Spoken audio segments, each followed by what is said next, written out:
After all, traveling on a luxury train is very glamorous. But did you ever read one of those timetables where it says, baggage car, note, does not carry corpse?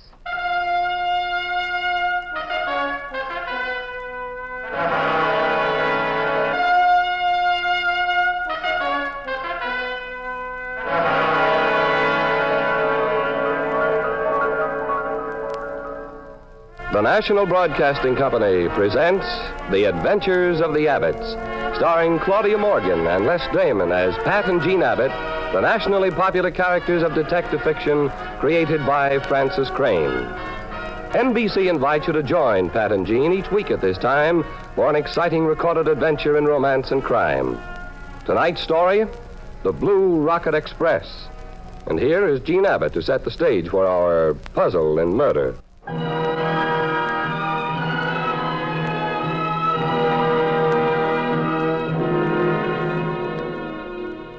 Pat's office is in San Francisco, but he'd been called to New York on a case, and in order to clear it up, we had to take the Blue Rocket from New York to Chicago for a quick one-day visit.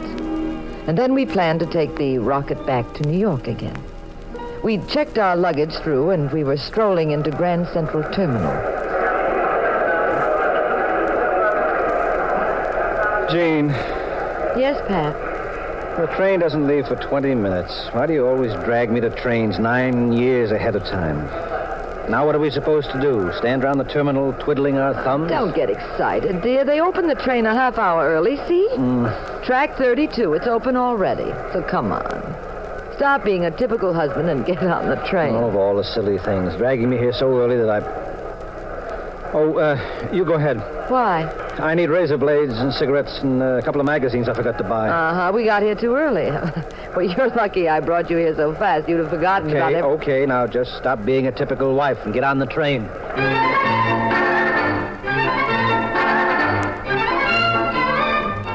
I checked our space at the desk inside the gate and went into the lounge car. I just lit a cigarette when the only other passenger in the lounge, a small, bespectacled chap, nodded at me quite cheerfully. Rather pleasant to board the train early, isn't it? Yes, it's very comfortable. Are you going to Chicago or on to California? Just to Chicago for the moment. Oh. My name's Duffield, Professor Ernest Duffield. Mine's Abbott, Jean Abbott. You with the University of Chicago, Professor? Oh, no. I'm going to California. I'm in the through car. Oh, well, how do they work that? I've always flown across. Well, you see, they switch the car off in Chicago and then hitch it on to the back of the El Dorado.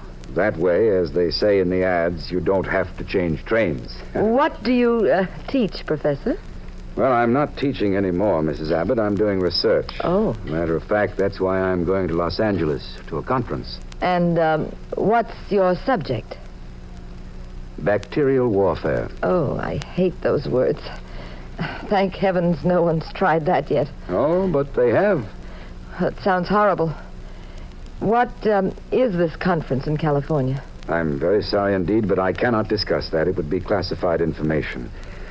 Now, if you'll excuse me... Please don't go. My husband would love to meet you. Well, I'd be delighted to meet him, too, but I'm, sort of an old eccentric, I guess you might say. I can't stand crowds. The moment the train fills up, I prefer retiring to my compartment until the end of the trip. I'm alone. I can relax, read. Goodbye, Professor. It's been most interesting. Thank you, Mrs. Abbott.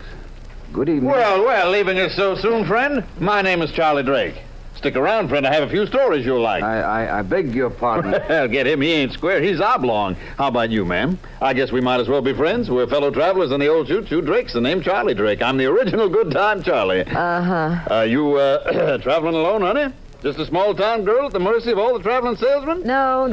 I'm with my husband. Oh, well, that ties it. In fact, here he comes. Well, I got everything I needed, Jean. Pat, this is Charlie Drake, my husband. Look, house for all of us, whipping up a little bridge game. Let's see, there's three of us here. Who's that fellow over there in the corner? Anybody know him, the old geezer? No, we don't. What do you say there, stranger? How about for being a fourth at bridge? Eh? Oh, foxy grandpa, a little on the deaf side, huh? Well, I can always keep the folks happy. I don't believe I caught your name. I'm Pat Abbott. This is my wife, Jean. Going to little old Chicago, are you? So am I. I'd love to be on that through car to sunny California, but business forbids. You got nice accommodations? Yes, we're quite happy about it. Well, look, I'm in car 181, compartment C. Open day and night, never a dull moment. Anytime you're feeling blue, you want a few laughs, call on your good friend Charlie. Hey, have you two heard the one about the nearsighted octopus and the bagpipes? Have you? You'll bust your buttons, kid. This one's a real knee slapper. Now, listen here. It seems the octopus went to a...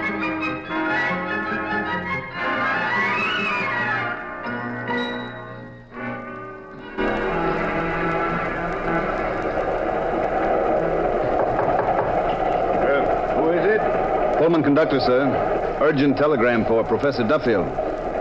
Oh, all right. Just a moment. Have to find the light. And my bathrobe. Yes? Shut up, Professor. Get back into your compartment. What are you doing with that gun? Who are you? What do you want? You're bringing something to that California conference, Professor. It's a culture. Little germs in a flask. I don't know what you're talking about. Now, don't stall. There's no time. I know all about it. You've made a discovery. It's the most powerful bacterial weapon ever devised. The easiest to make, too. Quickest, cheapest. Now, where is it? Where's the flask? Get out of here. I want the flask, Professor, and right now. Be smart and turn it over. Who are you? Well, I guess you'd call me a salesman. I pick up little items like yours and then put them on the open market. Sell them to the highest bidder. You'd be surprised how these items draw customers. In America, Mexico City, Cairo, Berlin. I get around. I do very nicely. Now, where's the flask? Stay away from there. Is it in the medicine cabinet? All I have to do is shout. The conductor will You come. open your mouth and I'll put half a dozen bullets into that celebrated brain of yours. The flask in one of your valises? I'm going to give you 5 seconds to get out of this compartment. The flask is top secret property of the United States government. You must be out of your mind trying to get away with a thing like this. I've done pretty well before. Now talk up, Professor. Where the devil is that culture? I said I'd wait 5 seconds. You've about used them up. You don't really want to die, do you, Professor? You have so much to contribute to America. Why get yourself knocked off? Don't you have a family, Professor? Friends? Don't you want to go on living? Professor, you're just begging to be killed, and I'm just the guy to do it. You know, I could even make it worth your while, Professor. I'll get lots of dough for the flask. Maybe I could cut you in for a piece. Now, where is the blasted culture, Professor? Don't touch that bell. Keep your hands off that bell, or I'll crack your head open with this gun. So help me.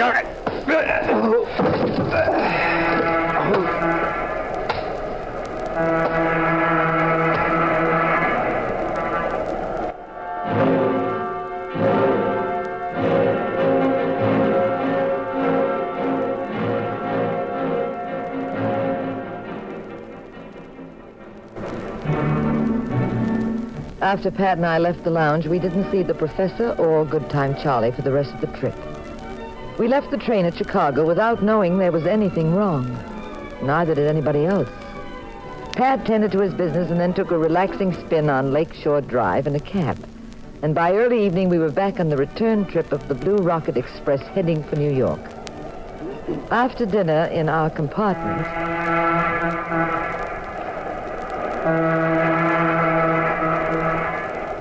Pat, I've been wondering. This is car 181, compartment C. Now, where did I hear that before? From that big bore, Charlie. He said this was his compartment on the way to Chicago. Oh, I'm awfully tired, darling. I think I'll hit the hay. Well, I'm wide awake. Night Owl Jean, they call me. Okay, then you go on up to the lounge. I'm going to ring for the porter and have him make up the berths. I'm knocked out. Well, thank goodness we lost Good Time Charlie. I was afraid we'd run into him again. Or when we got off in Chicago. Yeah. Yes, come in. Oh, porter, make up our berths, please. Thank you. Oh, I'll step out of your way, Porter, so you can pull down that upper.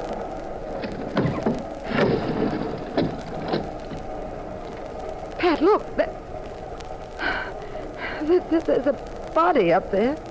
Yes, a dead body. Oh, Pat. Get the conductor, please, porter.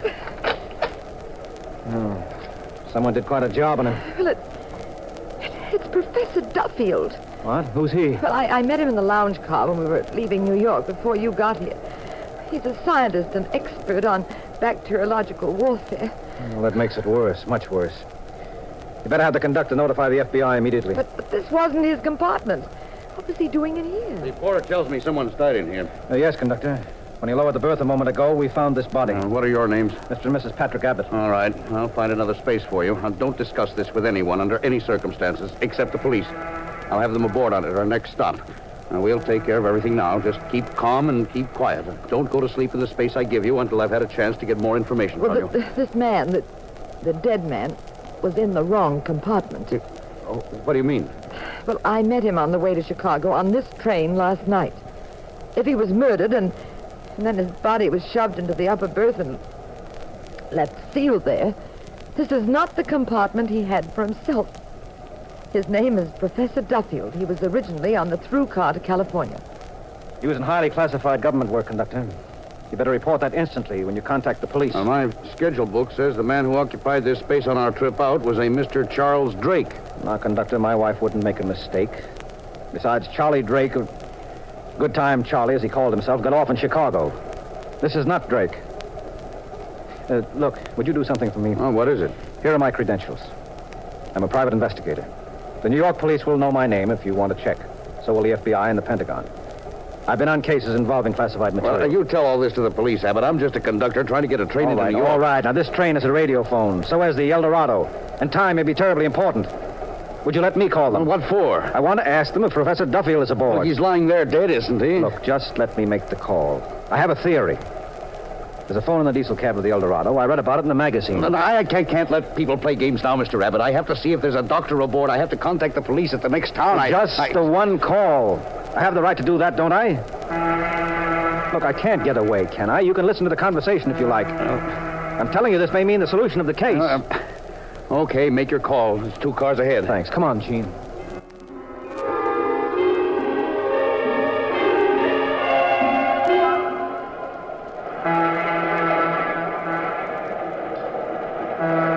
Where are we, conductor? And what time is it? Approaching Manfield, Ohio. It's 8:55. Mobile operator. This is RY64372. I want BX6500. Oh, you think you'll get through, Pat? Probably. I've got to ask them this question. I don't get it. Professor Duffield's dead in compartment C, and then you're calling to ask... El Dorado, this is Patrick Abbott. I'm a private detective. Aboard the Streamliner Blue Rocket. You what? Okay, get on, conductor. Hello, El Dorado. This is John L. McLeod, conductor aboard 15. Yes. Yes, it's all right. I understand. Yes. What's your question, Abbott? Do they have a Professor Ernest Duffield aboard? Passenger for Union Station, Los Angeles. In a compartment on the through car. Duffield for L.A. in the through car. Got a passenger of that description? Well? But what's the answer? Yes. Are you certain? He is? Thank you. Goodbye. What'd they say? They have a Professor Duffield. He's fine, enjoying the trip. Of all the ridiculous gags to Well, pull... that's impossible. The dead man is the professor. All right. The police will take over shortly. We'll find out all the answers. They're getting aboard at the next stop 2 or 3 minutes now. You said you'd find another space for us. Yes, I'll try. Now, please, you wait here. I'll be back shortly. All right. That's good. This is just what I wanted. What are you going to do? Follow me to the door. But now, Pat, never mind. The conductor has been so nice, I wouldn't want to spoil a beautiful friendship. Now, this train is slowing down. Just stand here. I'll get these latches open on this door. Now, in about 10 seconds, as the train slows down some more, you jump. What? Just fall easy. You'll tumble on the ground a bit, that's all. Well, you can't skip out now. We're in the middle of nowhere. You'll be a... And we need every second, dear. Without any interference. Are you ready? Well, the train's going too fast. I'm Now not... jump!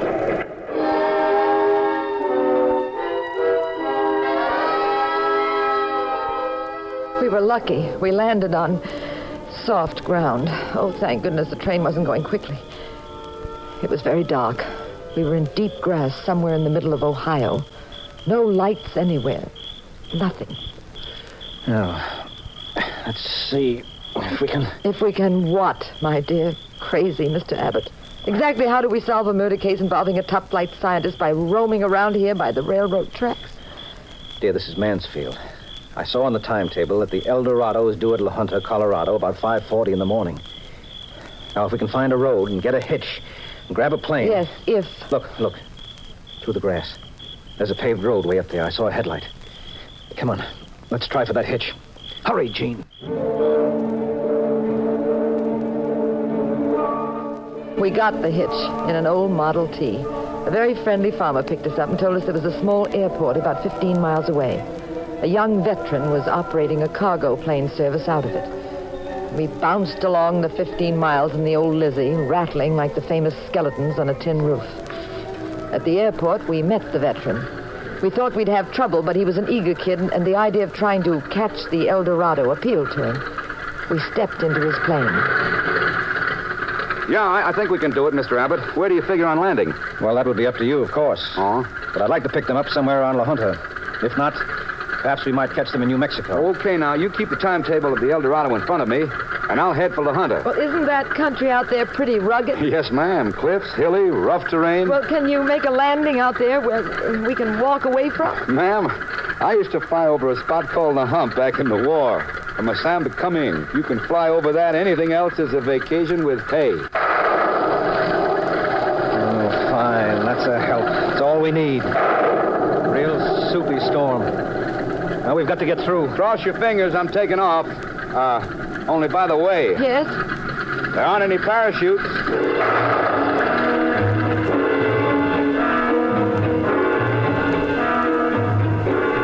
We took off.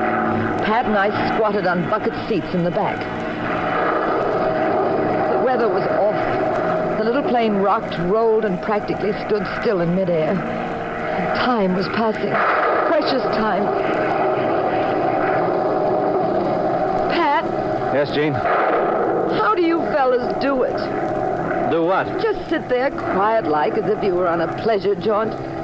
Me, I've bitten what's left of my nails.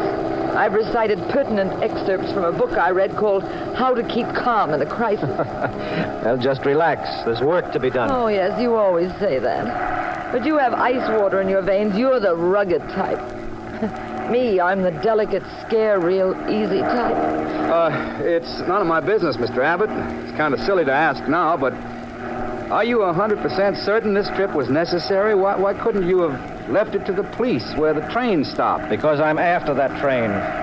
By the time I convinced the authorities about who I am, what I suspected, what was going on, and fought through the right channels to the right authorities, it'll be all over. But really over.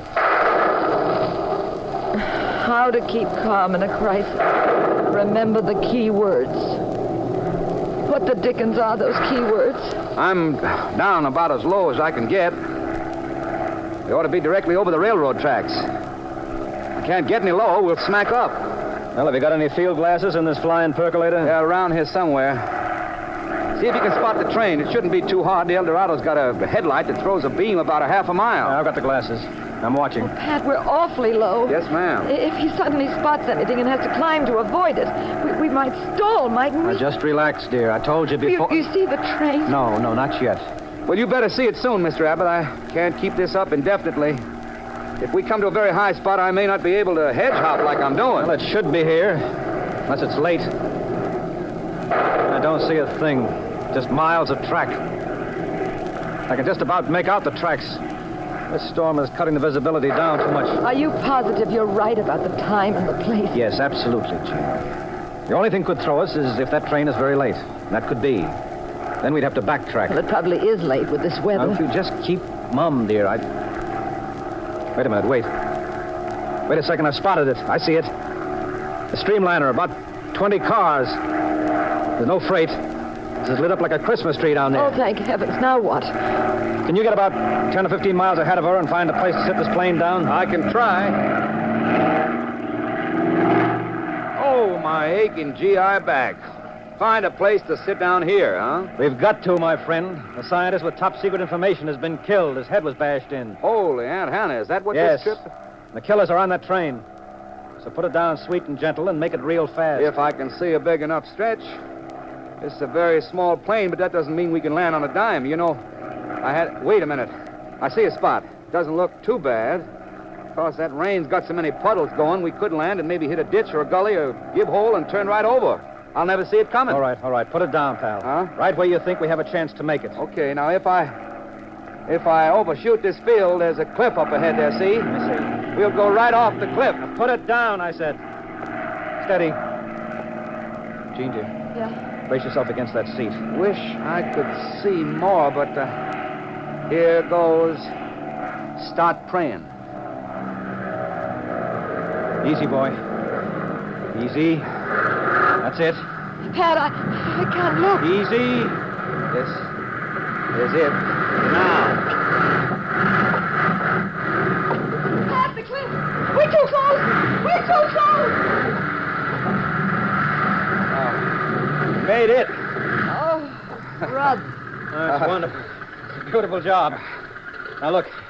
You got emergency flares? Yeah, under the seat. Fine, I'll take a few. What in the world are you going to do now? Set these off on the track in front of the El Dorado and hope there isn't an accident. They do 90 miles an hour on some of these stretches.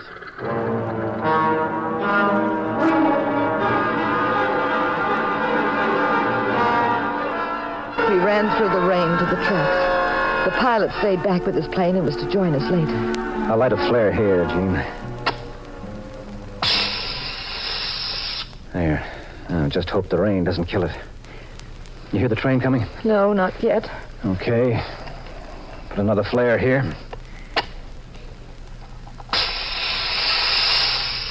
There. Now, let's see. Well, there are no curves on this approach. That's good. The engineer will see the flares early. Only it takes him almost a mile to come to a full stop. There. That's it. Now, just wait and watch. Pat, you need a gun if you're going to board this train. Yes, I need a lot of things, but I don't have any of them. I just have to take my chances. Good. He's seen it. You keep wide of the track, Gene. Very wide. Yes, I am, dear. He's slowing down. Now, look, when it gets to very slow speed, you watch down the left side. Watch the car doors. Someone might try to sneak off. I'll watch to my right. Shout if you see anything suspicious. Now, as she stops, run down a ways so you can see more of the train. That's the girl. Now, look for the conductor. Don't say anything. Let me do all the talking. There he is. There comes the conductor. Hey, what's up? I set those flares, conductor. What's the matter? Is this part of washout? What's wrong here? My name is Abbott, Pat Abbott. This is my wife, Jean. I'm a private detective. We had to stop your train. Why? I want to see a passenger of yours immediately, Professor Duffield. We called you about it on the radio phone, remember? Yeah? Now, I've no time to explain. The through car, the last one? Yes, now, but wait a minute. You have no right to do this. You've already broken the law. Setting up flares like that. All right. Now, you come with me. There's a murder involved. Any armed police aboard? We could use them. No, and if what you're telling me is a lot of malarkey, Now, let's get I'll on tell... board. Step up, Gene. All right, now, which compartment is Professor Duffield? Compartment D. Here it is, Pat. Sorry, conductor, I'm going in. Now, just a minute, you can't just... Yes, what is it? Pat, it's Charlie. Good time, Charlie. Well, what are you doing here? I thought you... Thought that we were on our way to New York by now, Charlie? Yes, we might have been. Well, Mr. Abbott, there's Professor Duffield. Now, what's all the excitement about? You're talking to Professor Duffield. This man is not Duffield, conductor. Get out of my way. Stay where you are, Charlie. Charlie? This man has been masquerading as Professor Duffield. He murdered the professor on the Blue Rocket to Chicago. Then he hid the body in the upper berth of his compartment. You don't get out of my You way. left the body in your own compartment. Then you took the professor's space in the through car. All the crews are changed. You told everyone in the El Dorado that you were Duffield. All right, Abbott. If you won't get out of the way. Put down that gun. Everybody, out of my way. I'll shoot anybody that tries to follow me. Don't move till I'm off this car. Pat, how will we stop him? I'll get after him. That flask he took with him may be terribly important. Pat, come back. He'll kill you. He's left the train. I can see him through this window. He's running up the hill out there. Pat, don't! The door he slammed. There, I got it. Come back, Charlie! I told you not to follow me, Abbott! I said come back! I won't miss this time! Now look out! Behind you, the cliff!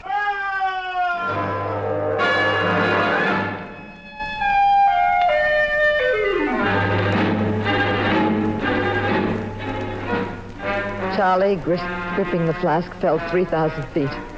And turning to fire at Pat, he didn't notice that he was beside that same ominous cliff we almost went over when we were in the plane. Sometime later, Pat and I were back on the El Dorado. The conductor and local police were conferring about the crime. Pat and I were having hot coffee in the lounge. Well, Jean, I know exactly what you're going to say. Do you? Yes, you're very upset because I took so many chances. Well, I certainly am. After all these years of married life, I've become rather fond of you, Patrick, and I'd hate to see... I beg your pardon, Mr. Abbott. Oh. Mrs. Abbott. Oh, hello. I remember you from the Blue Rocket. You're the gentleman who wouldn't play bridge with us. Yes. I think I'd best introduce myself. I am Professor Ernest Duffield. You're what? That is correct. My identification papers. Would you care to see them, Mr. Abbott? Mm-hmm. Yes. They told me what you did. I am extremely grateful. And so I imagine is the government.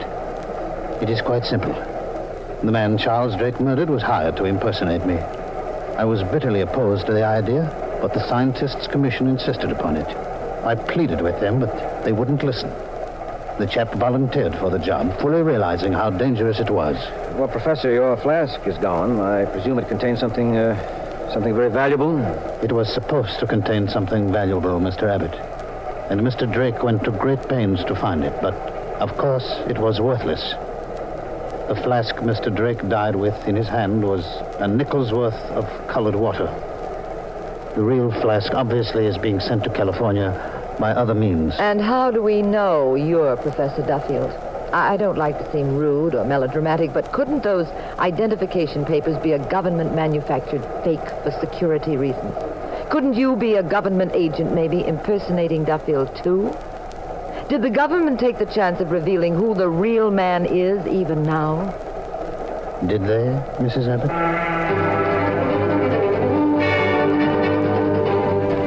Pat and I finally got back aboard the Blue Rocket on our way to New York. We were alone in our bedroom. Pat, do you realize you haven't kissed me since we left New York 3 days ago? My, that's quite a debt I owe, isn't it? You owe me 228 kisses, plus interest and carrying charges. A grand total of 343. Wow. I better start paying off, huh? Well, you'll find this is a very friendly bank, Mr. Abbott. We wouldn't mind at all if you'd overdraw your account.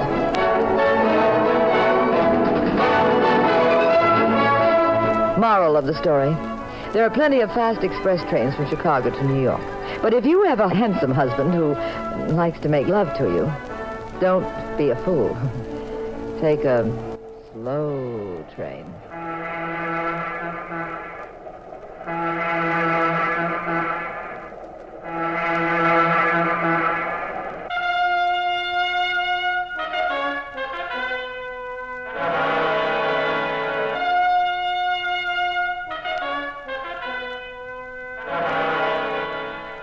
The National Broadcasting Company has presented The Adventures of the Abbotts, starring Claudia Morgan and Les Damon as those nationally popular personalities of detective fiction, Pat and Jean Abbott, created by Francis Crane.